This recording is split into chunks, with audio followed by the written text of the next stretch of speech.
grabar. Ahora se ve. ¿Alguno tiene prendido el micrófono? Ahora mutéenlo todos, así después, por supuesto, que el que quiere me pregunta algo como siempre, pero ahí está, perfecto. Bueno, vamos a hablar entonces de las matemáticas babilonias. Tabla cuneiforme Plimpton 322. Plimpton es por el arqueólogo, ¿no?, que la descubrió. Aparece una lista de triples pitagóricos. Piensen que todavía Pitágoras no había nacido, ¿no? Pitágoras nace en el siglo VI a.C. ¿Qué son los triples pitagóricos? Son conjuntos de tres números naturales, o sea, como el 1, 2, 3, 4, ¿no? A, B y C, que satisfacen el teorema de Pitágoras, ¿no? Ustedes saben el teorema de Pitágoras, la suma de los cuadrados de los lados es igual al cuadrado de la hipotenusa.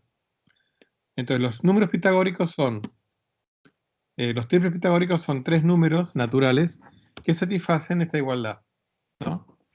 Por ejemplo, el 3, 4 y el 5.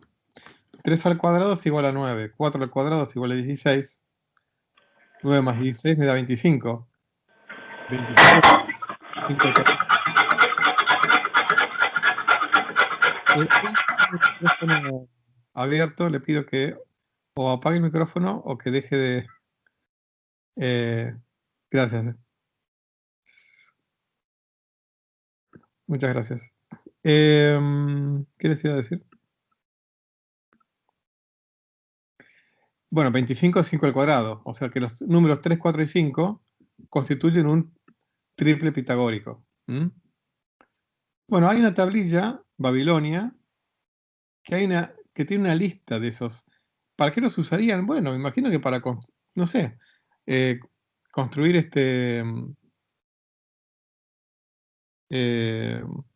o para estimar medidas de terrenos que tengan forma de triángulo rectángulo. La verdad que no lo sé. Como curiosidad, por cuestiones... bueno, como les dije, la notación cuneiforme incluía los números sexagesimales que ya habían sido desarrollados por los sumerios. Para que tengan, vamos a ver, ¿qué es un número sexagesimal? Un número sexagesimal es un número que está escrito en base 60. Así como nosotros escribimos en base 10, ¿no? Nuestro sistema de numeración es base 10.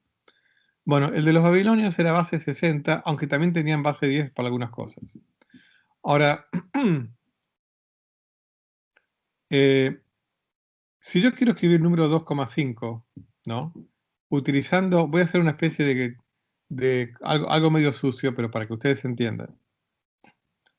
2,5 significa 2 más medio, ¿no?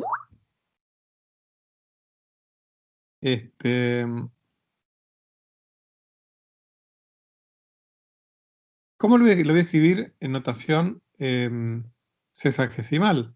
Y 2,30, porque 30 es la mitad de 60.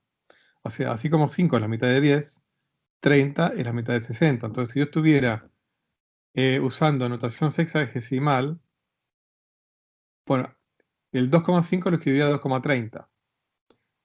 Acá estoy mezclando números decimales con números, pero bueno, ustedes me entienden lo que quiero decir. Bueno, una tablilla cuneiforme de la época de Hammurabi, o sea, del 1700 a.C., repito, 1700 a.C., 1200 años antes de Pitágoras, de Tales de Mileto, ¿ok? O sea, es una época de la cual es como que casi no sabemos nada, salvo el código de Hammurabi y algunos jeroglíficos. Está planteada la siguiente ecuación.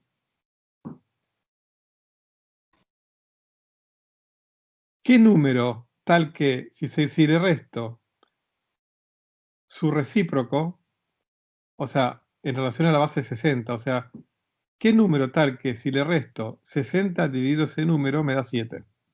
Esta ecuación está escrita en esa tablilla del 1700 y pico antes de Cristo. Fíjense que si uno multiplica por x toda la ecuación, me queda una ecuación de segundo grado. O sea, si yo multiplico esta ecuación por x, me queda x cuadrado, ¿no? Este 7 lo paso restando, multiplicado por x me queda menos 7x. Aquí 60 sobre x multiplicado por x me queda 60. O sea, esta ecuación es equivalente a esta. Esta ecuación es de segundo grado. Ustedes la han estudiado en el secundario, ecuaciones de segundo grado. Esta ecuación en particular, si uno aplica la fórmula, ¿se acuerdan? Menos b más menos raíz cuadrada de b cuadrado menos 4ac sobre 2a. La resolvente, como le dicen hoy en día. Esta ecuación tiene dos soluciones.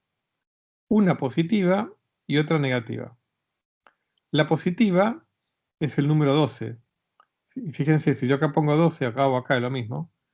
60 dividido 12 me da 5. 12 menos 5 me da 7. O sea, 12 es una solución de esta ecuación.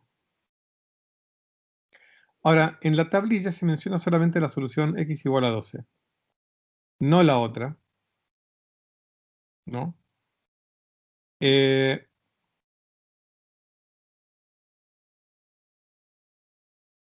Porque la otra es negativa. Y ellos no tenían noción de número negativo. Pero sí menciona la solución recíproca. Para ellos recíproco era 60 dividido ese número. Entonces, por ejemplo, el recíproco de 2 para ellos sería 30, porque 60 dividido 2 es 30. Entonces ponen el recíproco de 12 sería 5, porque 60 dividido 12 me da 5. Pero 5 no es solución de esta ecuación. Si yo pongo 5 acá, fíjense, 60 dividido 5 me da 12. 5 menos 12, menos 7. Pero menos 7 no es igual a 7. Ahora, como ellos no tenían noción de número negativo, mencionan la solución recíproca, porque en algún sentido, si ellos no tienen noción de número negativo, y si yo pongo acá un 5, esto me da algo que si le sumo 7 me da 0, entonces es como que también es solución. Me refiero para ponernos en la mente de ellos, ¿no? O sea, pero más allá de eso es interesante que en el año 1750 a.C. había gente que pensaba en esta ecuación y que se había dado cuenta que tenía este número como solución. Eso es muy loco. Pues estamos hablando de una época muy anterior, muy antigua. Em,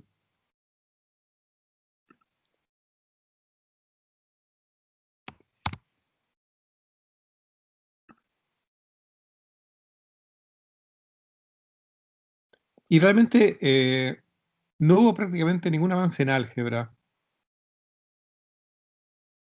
O por lo que lo podemos llamar al siglo XVIII a.C., como una especie de siglo de las luces. El siglo XVIII a.C. En matemática, en álgebra, en organización jurídico-política, ¿no? O sea, realmente el siglo de Hammurabi fue una especie de siglo de oro de la antigüedad muy antigua, ¿no?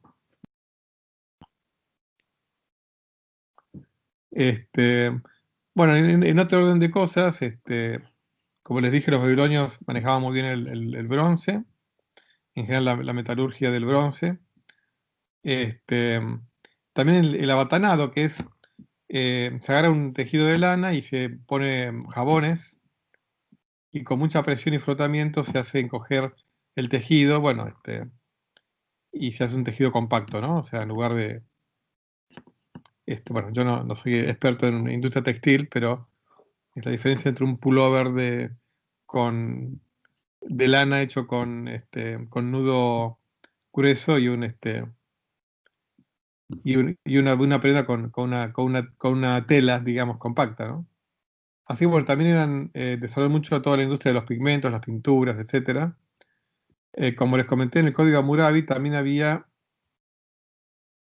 este, mm, aparte de haber las leyes y leyes jurídicas y demás, se mencionan, se hace mucha referencia a técnicas medicinales y en particular a formas de hacer cirugía para, digamos, curar heridas, ¿no?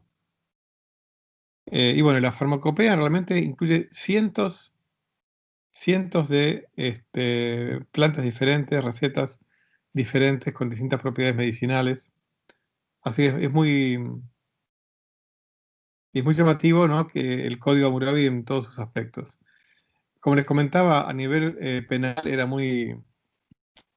este, era la ley del talión, o sea, el ojo por ojo, diente por diente, pero además con una alta carga de machismo también. Los invito a que lo busquen en algún libro, en internet, los castigos que había, y cómo se diferenciaba el castigo si uno mataba a un hombre libre, o si uno mataba a un esclavo, o si uno mataba a una mujer. O sea, el grado de discriminación era formidable, ¿no? Pero bueno, este, es valioso como código, o sea, como un intento de poner en escrito un código de convivencia, ¿no? Más allá de que uno esté de acuerdo o no, ¿no? Un poquito para comentar el código, el sistema sumerio, es muy interesante porque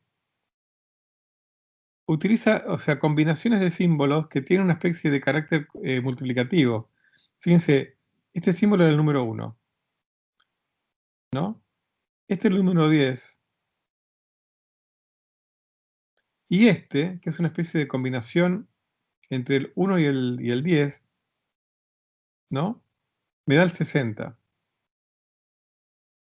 Pero si al 60 le pongo adentro el símbolo del 10, me da el 600. Si escribo un círculo más grande, me da 60 al cuadrado, 3600. Y si a este círculo grande le pongo el 10 adentro, tiene el mismo efecto que acá. A este me lo multiplica por 10, o sea, me da 36.000. Que ya de por sí es interesante cómo manejamos números grandes, ¿no? O sea, pero aparte esta idea, ¿no?, de decir, bueno, este con un círculo adentro es como decir esto por esto, 600. Y lo mismo con este con un círculo adentro es esto por 10, 36.000. Es muy, muy llamativo. Y bueno, y en lo que respecta a qué números, qué símbolos usaban para los primeros este, 60 números, como yo les dije, era base 60, fíjense.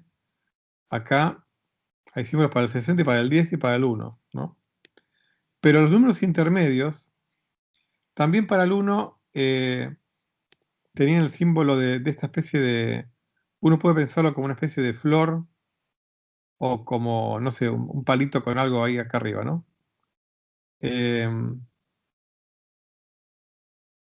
Hasta el número 9, los numerales eran en función a tantos palitos como sea el número. Entonces, el número 9 son 9 palitos, pero puestos como una especie de cuadrícula, ¿no? 2 palitos, 3 palitos, miren, 4 palitos, 5 palitos. El 10 es este ojito que se diferencia, porque esto es en la época sumeria. En la época babilonia hay algunos poquitos cambios, algunos poquitos cambios a nivel símbolo.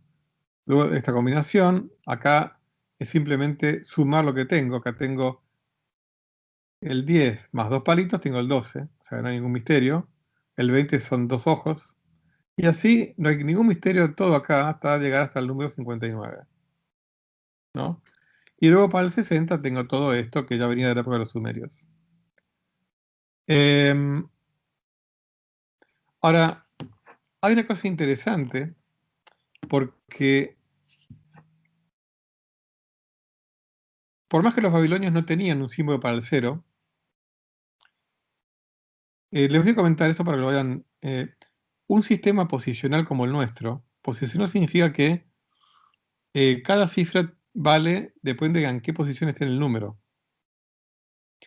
Entonces, el número 156, en nuestra notación posicional, el 1 equivale a 100 porque está en la tercera posición, de derecha a izquierda está, ¿no?, en la tercera posición.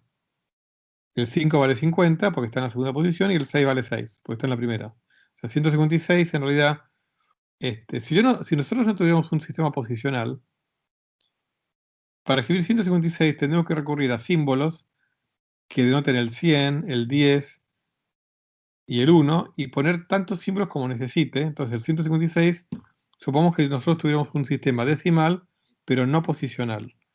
Necesitaría un símbolo de 100, 5 símbolos de 10 y 6 símbolos de 1. O sea, sería más complicado de escribir que como lo hacemos nosotros. El 1, el 5 y el 6. Ahora, ¿por qué nosotros podemos hacer eso? Porque es un sistema posicional. ¿Pero qué necesito para tener un sistema posicional? Necesito un símbolo para el 0. Porque si yo quiero escribir el número 107 y no tengo un símbolo para el 0, ¿cómo diferenciarlo del número 17? O sea, si no tengo nada de unidades de decenas, ¿cómo hago para... ¿Qué hago? ¿Dejo un espacio en blanco? Y eso se presta a confusión, porque entonces los empiezo... Tengo el número 107. Sin que nadie se dé cuenta, empiezo a acercar el 1 con el 7 y de repente mágicamente se transforma en 17, ¿no? Y esto fue el gran problema que tuvieron los egipcios. Como no inventaron ningún símbolo para el 0, su sistema nunca fue posicional y eso los limitó bastante en el desarrollo de sus matemáticas.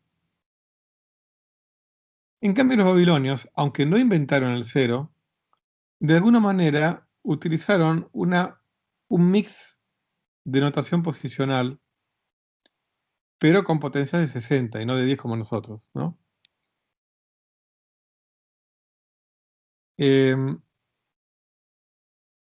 Bueno, yendo a cuestiones astronómicas, les cuento que ya, digamos, los sumerios sabían que Venus vuelve a su posición respecto a las estrellas fijas 5 veces cada 8 años, y esto tiene que ver con la relación entre los periodos digamos, entre el año venusino y el año terrestre, ¿no? Esto ya lo sabían en el año 2000 a.C. O sea que el planeta Venus, que la vemos como la estrella, el lucero del alba, o no, el lucero del ocaso, eh, cada año y medio más o menos vuelve a la misma posición respecto al cielo. Ya para el año 400 a.C., y esto es en paralelo a los griegos, acá me estoy metiendo en un periodo en donde después vamos a hablar qué pasaba en otras partes del mundo, ¿no? Conocían lo que se llama el ciclo sarónico, que es un ciclo de 18 años. Eh,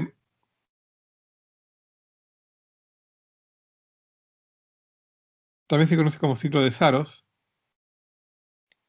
que es un periodo de 223 meses sinódicos. ¿Qué es un mes sinódico? Bueno, es más o menos, perdón, es el tiempo que transcurre entre dos fases iguales de la Luna, ¿no? El mes sinódico. Acá puse mes sinódico medio porque en realidad este tiempo va variando un poquitito, pero bueno, por eso no importa, no vamos a entrar en esos detalles. Entonces ya en el siglo V a.C., sabían que cada 223 ciclos lunares, ¿no? Meses sinódicos,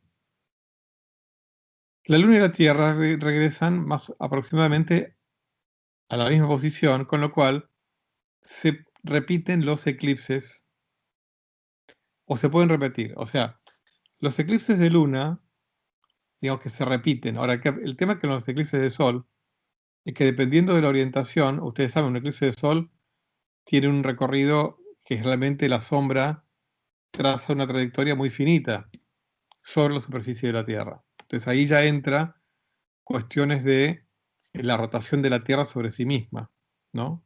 Entonces, eh, los eclipses de Sol son más difíciles de predecir y además es más difícil de predecir en dónde se va a poder ver. En cambio, el eclipse de Luna, digamos, a veces puede ser que uno vea la Luna más roja, menos roja, más de sangre, menos de sangre, pero bueno, digamos, primero que se ven en porciones más amplias del planeta. Y bueno, ya para esta época se sabía que los eclipses se repiten bueno, esto es más, equivale a 18 años y 11 días. Esta palabra de ciclo sarónico no es una palabra que se usaba en la época, digamos, de los asirios ni de los babilonios, sino que es una palabra que introdujo el astrónomo inglés Edmund Halley, del cual vamos a hablar más adelante, para llamar este ciclo de eclipses lunares, ¿no? Porque como les dije, los eclipses lunares se repiten cada 18 años y 11 días, porque hay un diccionario bizantino del siglo XI, se llama Suda, que hace referencia a este ciclo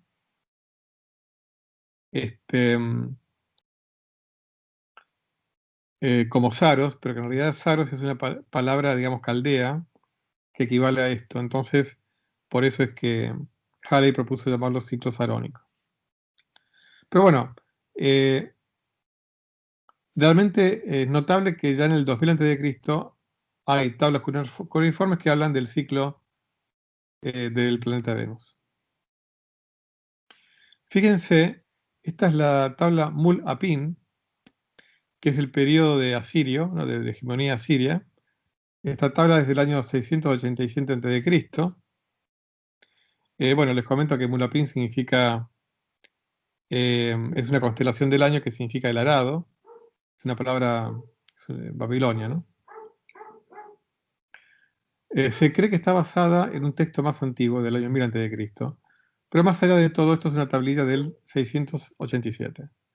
Aquí está descrito los movimientos del Sol, la Luna y de los 5 planetas. 33 constelaciones, 66 estrellas individuales y fechas de salidas helíacas y el zodíaco. Ahora les voy a explicar qué es todo esto. Digo 5 planetas, y porque los planetas que son visibles a simple vista, y que eran los únicos que se conocían, hasta que se inventó el telescopio, eran Mercurio, Venus, Marte, Júpiter y Saturno. Eran los únicos 5 planetas que se conocían, y que se conocieron hasta después de inventarse el telescopio, ¿no? Salida helíaca tiene que ver con la salida del Sol, como su nombre lo indica, y en particular las estrellas helíacas se denominan a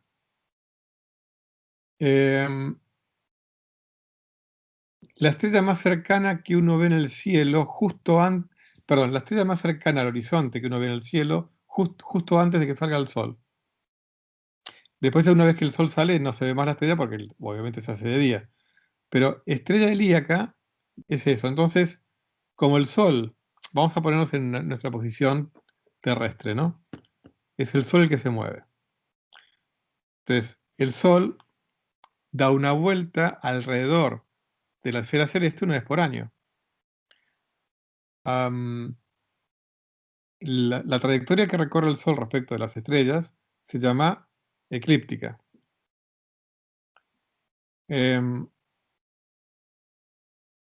Entonces uno va viendo a ver cómo va cambiando, cuáles son esas estrellas helíacas a medida que transcurre el año. Va cambiando, porque el Sol está cerca de distintas estrellas, ¿no?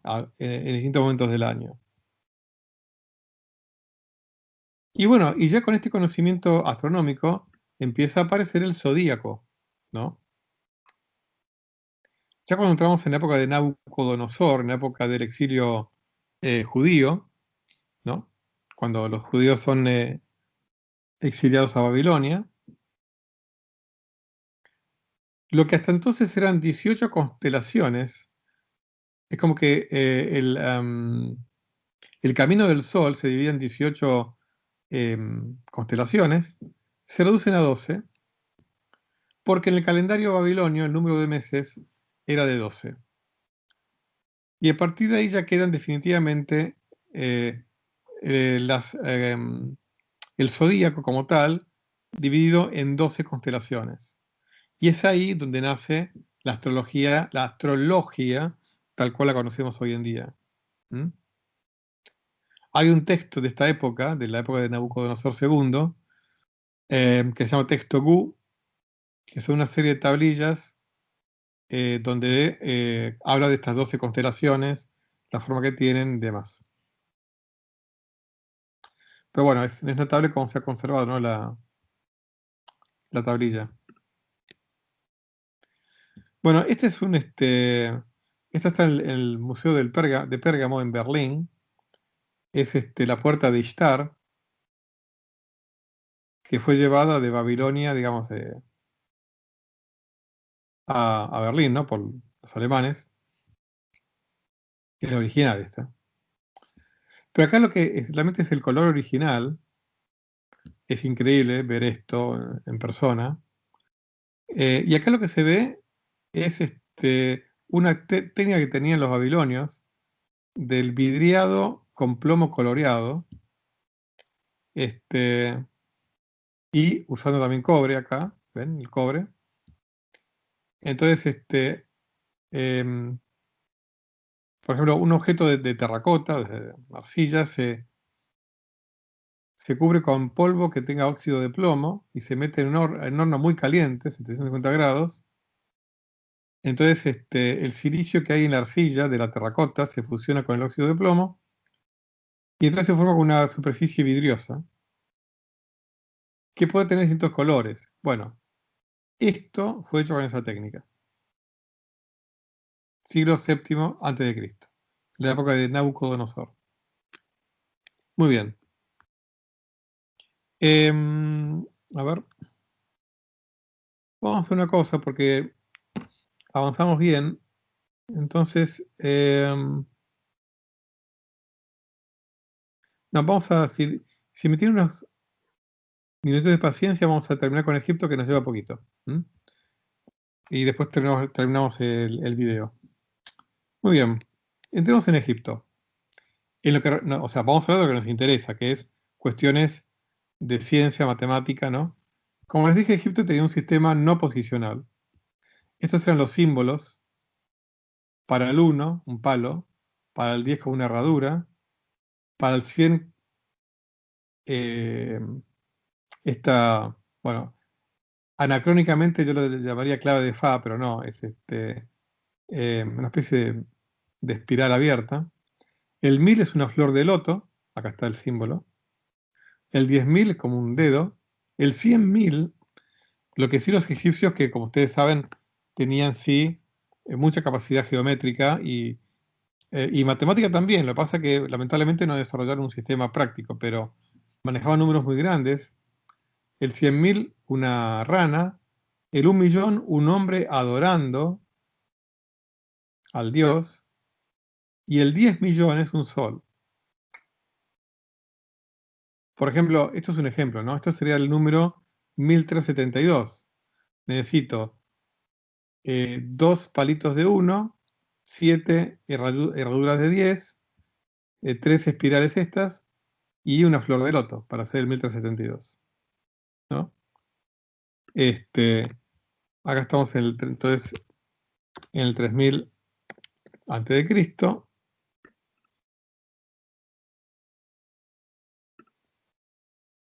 Les comento que el calendario egipcio era solar, estaba basado fundamentalmente en el sol, no en la luna. Por tanto, para ellos lo que importaba era el año. Y tenían una semana de 10 días, con lo cual cada mes tenía 3 semanas, porque cada mes tenía 30 días. Y el año se componía de 12 meses, con 5 días extra, ¿no? Y como les dije, bueno, la ausencia de cero requiere, fíjense, comparen acá, nosotros lo escribimos con 4 dígitos, los egipcios necesitan 7, 9, 12, 13 dígitos, ¿no? En este caso, ¿no? Una curiosidad, bueno, el número pi, ustedes saben que tiene infinitos decimales, que ni siquiera es periódico, que al día de hoy se conocen el número de pi con millones de decimales, pero bueno, es 3,14, 15, 9, qué sé yo. Los egipcios tenían una muy buena estimación del número pi. Hagan esta cuenta, háganlo ustedes, hagan 356 dividido 81 Y les voy a dar un número bastante cercano a 3,14. Van a ver. Hay un papiro muy antiguo, 1650 a.C., de un tal Ahmes, que dice que está copiando un documento de la dinastía doceava, duodécima, que es de aproximadamente del 1850, ¿no? Antes de Cristo. Es un poquito anterior, sería el origen de lo que les voy a comentar, un poquito anterior a Hammurabi. El problema 24 de dicho papiro es un papiro con problemas matemáticos. Dice, y dice esto, obviamente lo escribo si quieren un poquito modernizado, pero dice esto. Una cantidad sumada a un cuarto de sí misma da 15. Esto es álgebra. O sea, una aclaración, ¿no? Para los que están un poquito olvidados de la matemática. La diferencia entre álgebra y aritmética es que la aritmética lo que hace es hacer operaciones, o aritméticas, valga la redundancia, con números. Suma, resta, multiplicación, división, potencia. Eso es aritmética. Álgebra es tratar de manera más abstracta, tratar con ecuaciones donde hay símbolos, donde yo puedo tener incógnitas que quiero averiguar qué valen. O sea, hacer álgebra es manipular símbolos que denotan números, pero que yo no sé cuánto valen. ¿eh? Entonces, para yo saber cuánto vale X, tengo que hacer álgebra. No tengo que hacer cuentas. Tengo que hacer pasaje de términos. Eso es hacer álgebra. Manipular símbolos. ¿eh? Entonces, acá está planteada esta ecuación. De todas maneras, el tratamiento que hace Ahmes es más primitivo que el que vimos en el ejemplo babilonio. Está bien que el ejemplo babilonio es posterior a este papiro. Porque lo que hace Ahmes es probar mediante prueba y error. O sea, él no sabía cómo hacer para hacer pasajes de términos. En cambio, el babilonio, curiosamente, la ecuación cuadrática, tampoco sabemos cómo fue que encontraron la solución, ¿no? Los babilonios. ¿Se acuerdan de la solución creo que era x igual a 12? No sé cómo la encontraron, ¿no? Pero aquí la encuentro por prueba y error. Un papiro muy importante es el papiro Ebers, que es un papiro de medicina egipcia del año más o menos 1500 a.C., de la época de Amenhotep I, que es la dinastía 18. Piensen que es un papiro larguísimo, tiene más de 20 metros de longitud. O sea, tiene 877 distintos ítems, pero aparte trata temas muy variados, o sea, problemas oculares, ginecológicos, del estómago, hasta cuestiones anímicas también. Cada problema con su respectiva prescripción, ¿no? Después veo.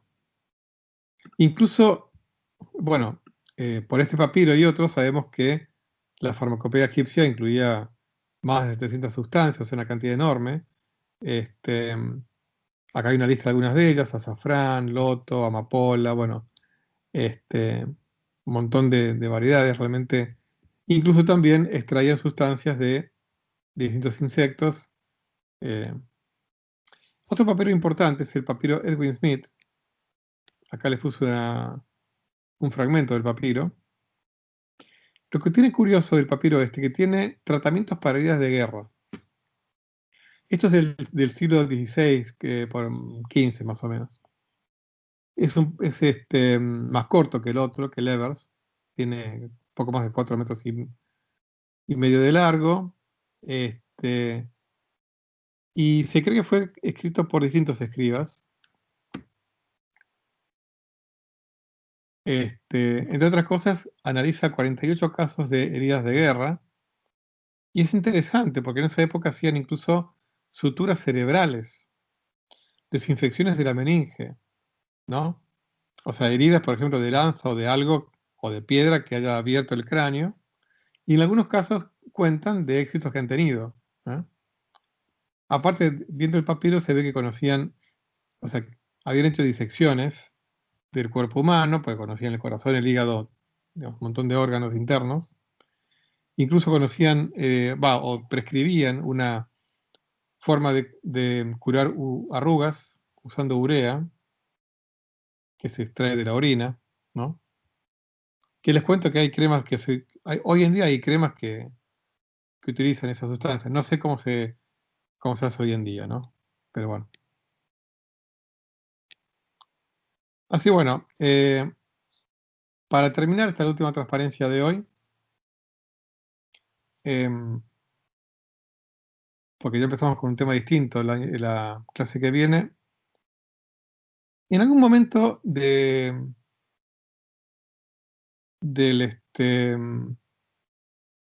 segundo milenio, quizá 1500, por ahí, una tribu armenia, los Kiswanda, desarrollaron un método, por fin, para fundir el hierro. Podemos decir que la edad del hierro nace en las montañas armenias, ¿no? Y se empieza a expandir este, hasta llegar al mundo griego, del cual vamos a hablar después. Allá por el 1300 tenemos los fenicios, comerciantes, y como tales desarrollan dos alfabetos, uno basado en los jeroglíficos egipcios y otro basado en el cuneiforme babilónico. Para ellos sería importante la comunicación y el intercambio comunicacional, ¿no?, entre los distintos imperios de ese momento. Lo interesante es que acá se va desarrollando un alfabeto que después, bueno, va a desembocar en el alfabeto griego después, ¿no? Claro, lo que se llamaban bárbaros en la época micénica y este, minoica fueron los que primero consiguieron dominar o construir armas de hierro, con lo cual fueron conquistando a las civilizaciones de bronce de la zona de lo que iba a ser el mundo griego. Como les dije, la civilización micénica, en lo que era la Grecia continental, por unos bárbaros llamados dorios, claro, llamados bárbaros por los micénicos en todo caso, pero bueno, iban a ser los futuros griegos, que uno conoce. Bueno, Egipto fue conquistado por los persas, que dominaban entonces las armas de hierro. Por supuesto que es una época bastante oscura. Bueno, tampoco es que venimos de una época luminosa, ¿no?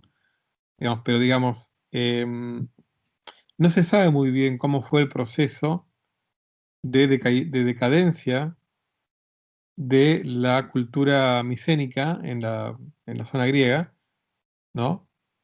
Y para dar lugar a la cultura que después iba a ser la griega. Pero bueno, fue a lo largo de varios siglos, ¿no? Entre el 1500, 1400, 1300, 1200 antes de Cristo, ¿no? Donde estos bárbaros, entre comillas, fueron avanzando sobre el Peloponeso y todo eso, y por otro lado los persas avanzando sobre Egipto, este, y también sobre Babilonia, los persas, ¿no? El imperio persa también incorpora a Babilonia como parte de su imperio. Pero bueno, vamos a cortar acá porque ya el viernes la próxima clase, vamos a empezar con los griegos. Así que voy a